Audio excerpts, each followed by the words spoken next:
Hi folks, welcome to the channel. It's all about racing. In this particular episode, we're going to take a look at a Sparky 164 scale Toyota TS050 Hybrid.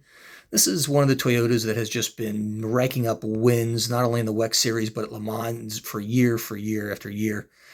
Past three or four, actually, and they're still doing it. They're still dominating it. This was one of the cars that did it. It's a fairly good representation by Spark.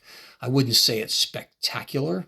It's good and it's adequate at best. There are so many companies that make so many of these and so much better than this, but it's not bad. It does lack, particularly wheel detail, which is really weak on this, and there's virtually no antenna structures on it.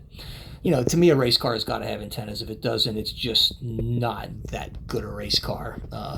And obviously, I'm not in love with this car. I did buy it. It was cheap, and it works. It represents it well, but it's not, in my opinion, one of the best cars that you can buy.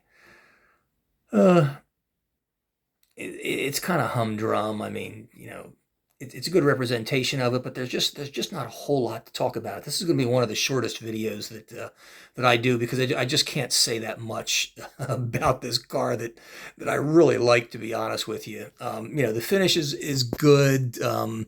It's not.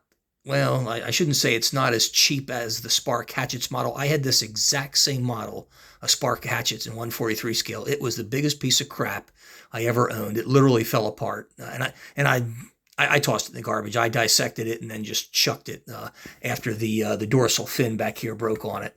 And this one, quite frankly, is much stronger than the 143 scale is. So give them credit. I don't think I'm going to have any problems with this one breaking. But the Hatchets model was terrible, and I really don't like the Spark Hatchets models. But this is the 163 model with Lemmy and Nakajima and Fernando Alonso. I mean, good God, what a cast, of great drivers. Sebastian Buemi, Nakajima, and Fernando Alonso. You couldn't get three better drivers than that. Alonso's still ripping them up in Formula One, so he's not done. But this was a great car, so it is a good model to have that represents the Toyota brand and the success that it has had in Le Mans and the WEC Series. And even though I'm not crazy about it from that standpoint, it's a good model.